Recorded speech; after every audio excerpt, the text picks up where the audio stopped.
Neighbourhood residential association മൂന്നാം വാർഷികാഘോഷം.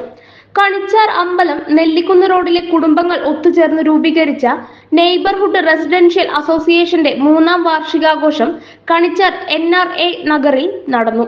കണിച്ചാർ ഗ്രാമപഞ്ചായത്ത് president Antony Sebastian ഉദ്ഘാടനവും ഹരിത റെസിഡൻഷ്യൽ അസോസിയേഷൻ പ്രഖ്യാപനവും നടത്തി. NRA പ്രസിഡന്റ് മാത്യു തോമസ് അധ്യക്ഷത വഹിച്ചു. സെക്രട്ടറി PK തങ്കച്ചൻ വാർഷിക റിപ്പോർട്ട് അവതരിപ്പിച്ചു. നിയുക്ത സെക്രട്ടറി VV ബാലകൃഷ്ണൻ അംഗങ്ങൾക്ക് മാലിന്യമുക്ത പ്രതിജ്ഞ ചൊല്ലിക്കൊടുത്തു. റിട്ടയർഡ് DYSP പ്രിൻസ് എബ്രഹാം മുഖ്യ പ്രഭാഷണവും USS സ്കോളർഷിപ്പ് നേടിയ അളകനന്ദ, കേരള സർവകലാശാലയിൽ ജിയോളജിയിൽ JRF ലഭിച്ച അതുൽ കൃഷ്ണ എന്നിവരെ അനുമോദിക്കുകയും ചെയ്തു. കൂടുതലുള്ള ഒരു കൂട്ടായ്മയിലേക്ക് മാറി എന്നുള്ളതാണ്. ആ മാറ്റത്തിനൊപ്പം നാടിന്റെ വികസന പ്രവർത്തനങ്ങളിൽ നിങ്ങൾ ഇടപെടുന്നു എന്നുള്ളത് ഏറ്റവും അഭിനന്ദനീയമായ കാര്യമാണ്. ഇപ്പോ ഇവിടെ ഇതിന്റെ റിപ്പോർട്ട് അവതരിപ്പിച്ചപ്പോ മാലിന്യമുക്ത നവകേരളം, ഇനിയിപ്പോൾ മാലിന്യമുക്ത നവകേരളം 2 എന്നാണ് ഇപ്പോൾ സർക്കാർ പ്രഖ്യാപിച്ചിട്ടുള്ളത്. ഈ 2-ാം തീയതി അതിന്റെ ജില്ലാതല ഉദ്ഘാടനങ്ങൾ നടക്കുകയാണ്. എല്ലാ വാർഡിലും ഉദ്ഘാടനം നടക്കും. പഞ്ചായത്ത് തലത്തിലും വാർഡ് തലത്തിലും ഉദ്ഘാടനങ്ങൾ നടക്കുകയാണ്.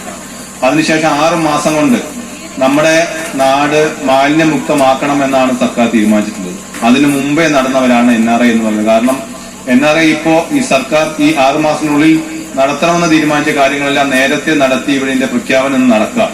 പ്രത്യേകം അഭിനന്ദിക്കുകയാണ്. കാരണം അസോസിയേഷൻ 3 തവണ കണിച്ചാറമ്പലം നെല്ലിക്കുന്ന് റോഡരികിലെ കാടുകൾ വെട്ടിത്തെളിക്കുകയും മഴക്കാല പൂർവ്വ ശുചീകരണം നടത്തുകയും ചെയ്തിട്ടുണ്ട്. അംഗങ്ങളായ കുടുംബങ്ങൾക്ക് തുണിസഞ്ചി വിതരണം ചെയ്തു. അസോസിയേഷനിലെ മുഴുവൻ കുടുംബങ്ങളും ജൈവ മാലിന്യ സംസ്കരണ സംവിധാനങ്ങൾ ഉപയോഗിക്കുന്നുണ്ട്. പൊതുപരിപാടികളിലും കുടുംബാംഗങ്ങളുടെ വീടുകളിലെ പരിപാടികൾക്കും ഉപയോഗിക്കുന്നതിനായി 100 സ്റ്റീൽ പ്ലേറ്റുകളും ഗ്ലാസുകളും വാങ്ങിയിട്ടുണ്ട്. ഇങ്ങനെ മാതൃകാപരമായ പ്രവർത്തനമാണ് കണിച്ചാർ നെയ്ബർഹുഡ് റെസിഡൻഷ്യൽ അസോസിയേഷൻ നടത്തിവരുന്നത്. News today vision, Kannur.